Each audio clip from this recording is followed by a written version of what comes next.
¿Qué tal? Dios te bendiga. Quiero compartir contigo algunos comentarios acerca de los hechos que se llevaron a cabo a partir de que los dirigentes de los judíos llevaron a Jesús delante de Poncio Pilato para acusarle que él era un usurpador, que era un usurpador de el rey César de Roma y que debería de morir. Y estos hechos pues muestran lo que es el drama de la cruz y más que mostrarlo, pues nos permiten a nosotros palpar este dramático hecho cuando Jesús ocupó nuestro lugar en la cruz. Y voy a empezar a leer en el Evangelio de San Juan, capítulo 18, versículo 28, de ahí en adelante, y vamos a ir comentando algunos detalles que están plasmados aquí, que el apóstol Juan quiso dejar escritos por la guía del Espíritu Santo para que nosotros pudiéramos, pues, conocer este terrible hecho que Jesús cumplió por nosotros en la cruz. Y dice a partir del versículo 28, llevaron a Jesús de casa de Caifás al pretorio. Era de mañana, y ellos no entraron en el pretorio para no contaminarse, y así poder comer la Pascua. Entonces salió Pilato a ellos y les dijo: ¿Qué acusación traéis contra este hombre? Respondieron y le dijeron: Si éste no fuera malhechor, no te lo habríamos entregado. Entonces les dijo Pilato: Tomadle vosotros y juzgadle según vuestra ley. Y los judíos le dijeron: A nosotros no nos está permitido dar muerte a nadie, por, para que se cumpliese la palabra que Jesús había dicho, dando a entender de qué muerte iba a morir. Entonces Pilato volvió a entrar en el pretorio y llamó a Jesús y le dijo: ¿Eres tú el rey de los judíos? Jesús le respondió: ¿Soy yo acaso judío? Tu nación y los principales sacerdotes te han entregado a mí. ¿Qué has hecho? Y respondió Jesús: Mi reino no es de este mundo. Si mi reino fuera de este mundo, mis servidores pelearían para que yo no fuera entregado a los judíos, pero mi reino no es de aquí. Le dijo entonces Pilato: Luego, ¿eres tú rey? Respondió Jesús: Tú dices que yo soy rey.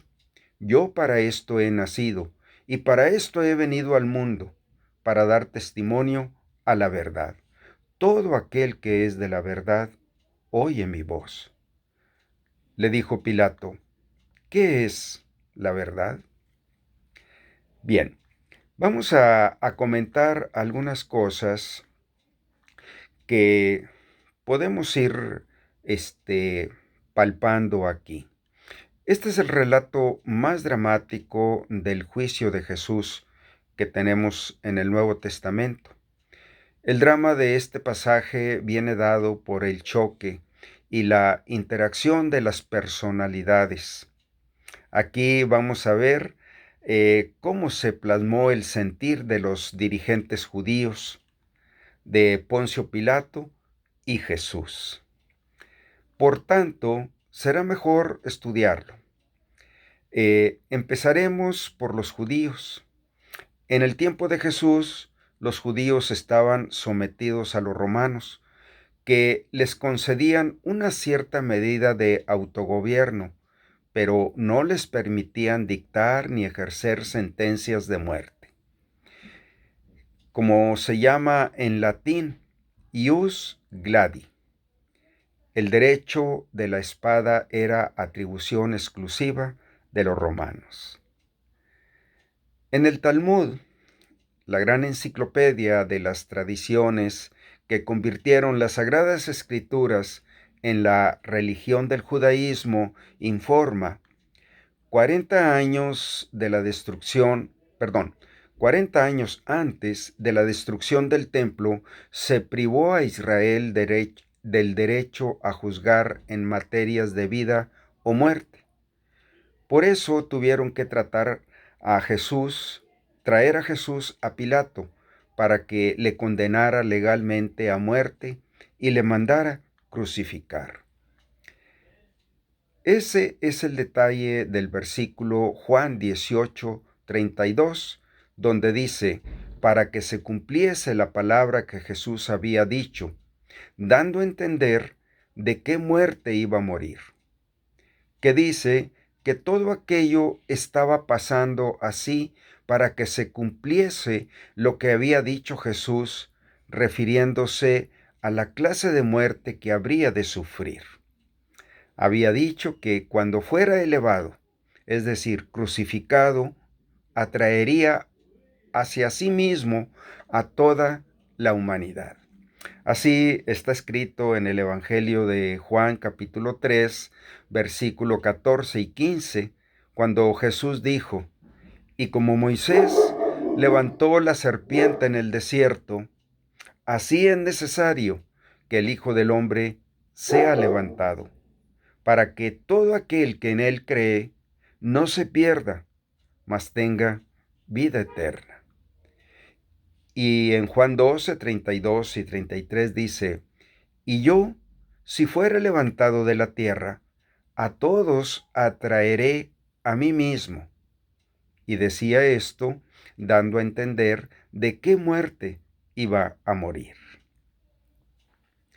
Si había de cumplirse la profecía de Jesús, tenía que ser crucificado y por tanto, aún aparte del hecho de que la ley romana no permitía que los judíos ejecutaran la sentencia de muerte, que sería por lapidación, Jesús tenía que recibir la muerte romana, porque tenía que ser elevado según la profecía.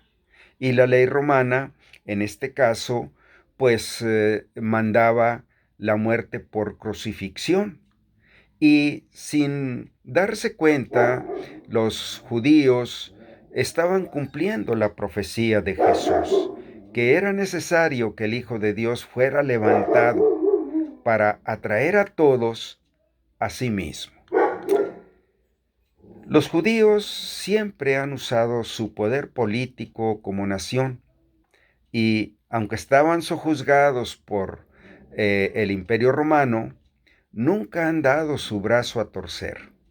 Aún en esta condición de una nación conquistada por el Imperio Romano, siempre presionaban para sacar la mayor raja política en imponer sus condiciones y así obtener concesiones favorables para ellos.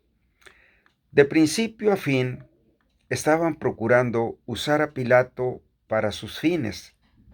No podían matar a Jesús por sí mismos. Así es que determinaron que los romanos les hicieran este servicio y ellos lavarse las manos. En Juan 19:5 dice, y salió Jesús llevando la corona de espinas y el manto de púrpura, y Pilato les dijo, he aquí el hombre. Cuando le vieron, los principales sacerdotes y los alguaciles dieron voces diciendo, crucifícale, crucifícale. Pilato les dijo, tomadle vosotros y crucificadle, porque yo no hallo delito en él. Pero aún quedaban otras cosas interesantes que ver o palpar en la personalidad de los judíos. Jesús también era una amenaza para su poder político y religioso. Ellos veían que Jesús venía a quitarles el poder que ellos tenían sobre la gente, tanto político como religioso, y veían en él una amenaza. Empezaron por rechazar a Jesús, pero acabaron en una histeria de odio, aullando como lobos y con los rostros contorsionados por la amargura. Crucifícale, crucifícale. Por último, alcanzaron tal locura de odio que eran impermeables a todo razonamiento y a la piedad y hasta los más elementales derechos humanos. Nada de este mundo deforma el juicio tanto como el odio. Una vez que una persona sucumbe al odio, ya no puede pensar, ni ver, ni escuchar nada sin distorsiones. El odio es una cosa terrible porque trastorna los sentidos y el sentido y el sentimiento. En Juan 18:28 volvemos a leer: llevaron a Jesús de casa de Caifás al pretorio. Era de mañana, y ellos no entraron en el pretorio para no contaminarse, y así poder comer la Pascua.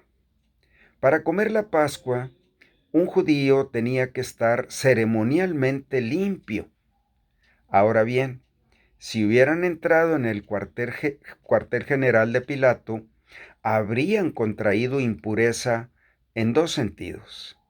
El odio de los judíos les hizo perder todo sentido de proporción. Estaban tan pendientes de la pureza ceremonial y ritual que se negaban a entrar en el cuartel general de Pilato y sin embargo estaban haciendo todo lo posible para crucificar al Hijo de Dios. Por eso el Señor les había dicho: ustedes cuelan el eneldo y el comino y dejan pasar el camello. Primero, la ley de los escribas decía: las moradas de los gentiles son inmundas. Así que aquel recinto de Pilato era inmundo y ellos estaban cuidando su limpieza espiritual. Segundo, la Pascua era la fiesta de los panes sin levadura. Una parte de la preparación para la Pascua consistía en una búsqueda y limpieza ceremoniosa de todo resto de levadura o de pan leudado por todos los rincones de la casa, porque la levadura era el símbolo de la maldad. Panes sin levadura era celebrar una fiesta sin contaminación de maldad. Era un símbolo. Sin embargo, ellos no eran conscientes cómo estaban inmersos en la maldad. Entrar en el cuartel general de Pilato habría supuesto entrar en un lugar en el que no se habría hecho eso ni se mantendría esa limpieza. Así que habría restos de levadura, y el entrar en un lugar así cuando se estaba preparando para comer la Pascua era arriesgarse a quedar contaminados. Pero aunque los judíos habían entrado en una casa gentil o recinto gentil en la que hubiera levadura, el contagio les habría durado solo hasta la tarde, y entonces habrían tenido que darse un baño ceremonial para quedar limpios otra vez. Veamos lo que estaban haciendo estos dirigentes políticos y religiosos judíos. Estaban cumpliendo meticulosamente los detalles de la ley ceremonial y al mismo tiempo estaban empujando hacia la cruz al Hijo de Dios. Eso es algo de lo que somos capaces los humanos. Muchos miembros de iglesias hacen un mundo de fruslerías, pero quebrantan la ley del amor y del perdón y del servicio todos los días. Hasta hoy, muchas iglesias en las que los detalles de las vestiduras, los tapetes, los candelabros y los adornos están relucientes, pero el espíritu de amor y la verdadera comunión no brillan más que por su ausencia. Entre las cosas más trágicas del mundo está cómo se pueden perder el sentido de la proporción y la habilidad de poner lo primero en primer lugar. Por eso el Señor les decía: id y aprendan lo que significa misericordia quiero y no sacrificio. Los dirigentes judíos no dudaban en tergiversar sus acusaciones de Jesús. En su interrogatorio privado ya habían llegado a la conclusión, si es que no habrían partido ya de ella, de que Jesús era culpable de blasfemia. Según sus intereses y fines políticos y religiosos, él no debería vivir. Ya lo habían sometido a juicio y era culpable de ser un usurpador. Veamos esto en el pasaje de el Evangelio de San Mateo 26, de los versículos 63 al 68. Entonces el sumo sacerdote le dijo: te conjuro por el Dios viviente que nos digas si eres tú el Cristo, el Hijo de Dios. Jesús le dijo: tú lo has dicho, y además os digo que desde ahora veréis al Hijo del Hombre sentado a la diestra del poder de Dios y viniendo en las nubes del cielo. Entonces el sumo sacerdote rasgó sus vestiduras diciendo: ha blasfemado. ¿Qué más necesidad tenemos de testigos? He aquí, ahora mismo habéis oído su blasfemia. ¿Qué os parece? Y respondiendo a ellos dijeron: es reo de muerte. Entonces le escupieron en el rostro y le dieron de puñetazos, y otros le abofeteaban, diciendo: profetízanos, Cristo, ¿quién es el que te golpeó? Pero ante Roma no podían desenmascarar sus ambiciones, así que cambiaron sus argumentos. Sabían muy bien que Pilato no tomaría en consideración una acusación así y que diría que sus disputas religiosas se las podían resolver solos sin molestarle a él. Así que los cargos que presentaron los judíos contra Jesús fueron de rebelión y de insurrección política. Acusaron a Jesús de querer proclamarse rey, aunque sabían muy bien que aquello era una mentira. El odio es una cosa terrible y no duda en tergiversar la verdad y urdir calumnias. Para lograr la muerte de Jesús, los judíos negaron todos los dogmas de su religión. Dice en Juan 19:15, pero ellos gritaron: fuera, fuera, crucifícale. Pilato les dijo: ¿a vuestro rey he de crucificar? Respondieron los principales sacerdotes: no tenemos más rey que César. Llegaron hasta el colmo cuando dijeron: no tenemos más rey que César. El profeta Samuel le había dicho al pueblo de Israel que Dios era su único rey. Me dijisteis no, sino que ha de reinar sobre nosotros un rey, siendo así que Jehová, vuestro rey, Dios era vuestro rey.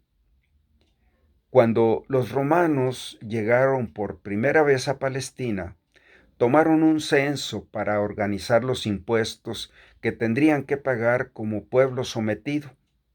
Y se produjo la rebelión más sangrienta, porque los judíos insistían en que Dios era su único rey. Y ahora lo está negando. No tenemos más rey que César. Crucifícale. Y a él sería al único que pagarían tributo. Cuando el líder judío proclamó ante Pilato: no tenemos más rey que el César, fue la más alucinante expresión falsa de la historia. El solo oírlo debe de haber dejado a Pilato sin aliento. Seguramente se les quedaría mirando medio alucinado y medio divertido. Los judíos estaban dispuestos a renegar de todos sus principios con tal de eliminar a Jesús. Es un cuadro horrible.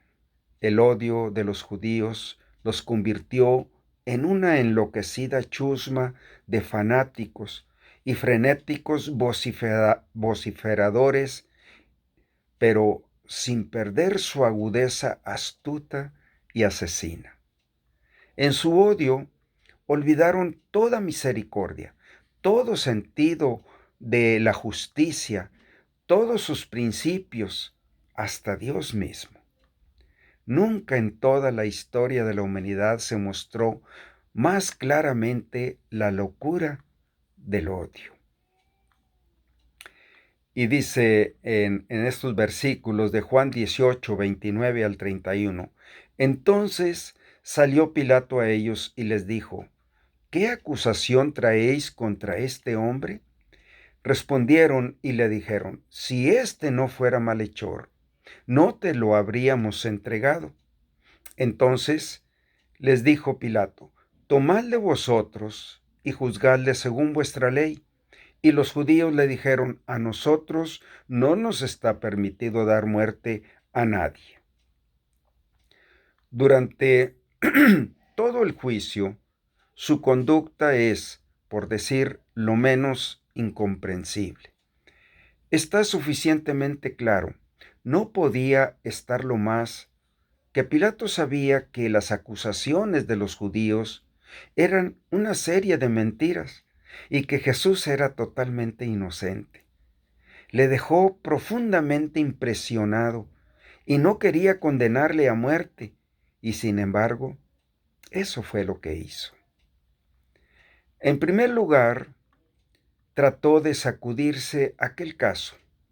Luego intentó dejar en libertad a Jesús sobre la base de que solía soltar a un preso para la Pascua, y después trató de satisfacer el deseo de venganza de los judíos mandando azotar a Jesús.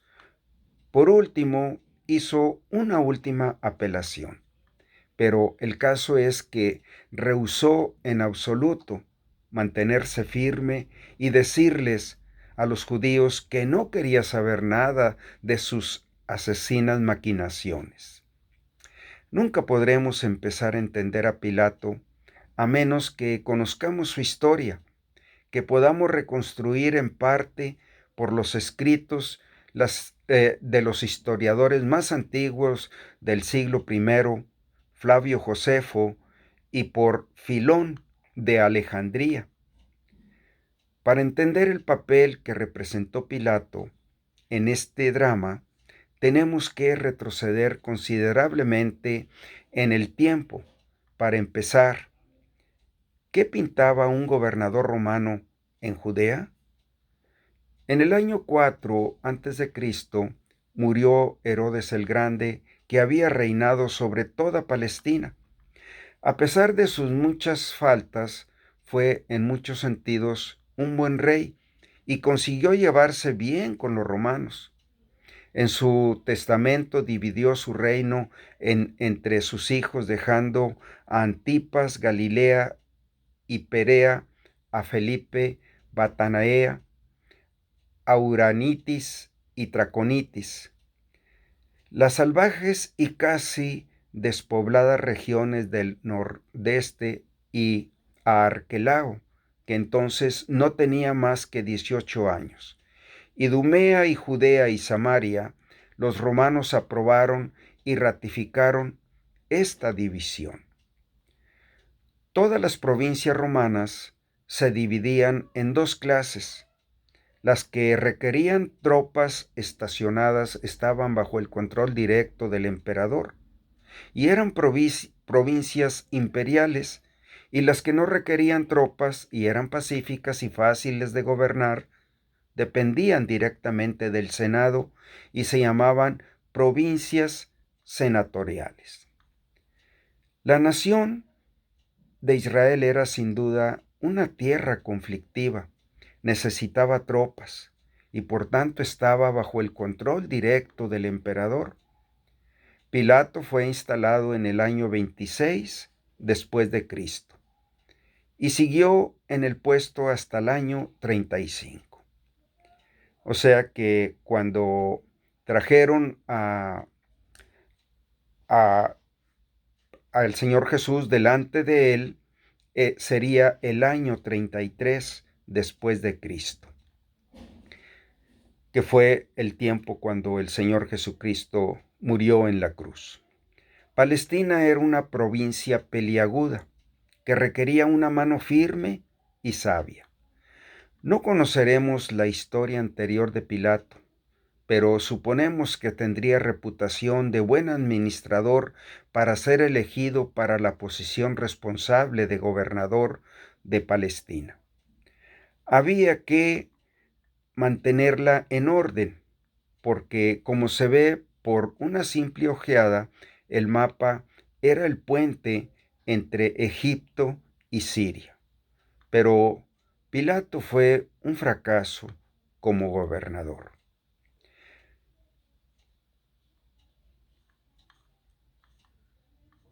Muy bien, aquí terminamos esta primera parte de esta exposición. Continuamos.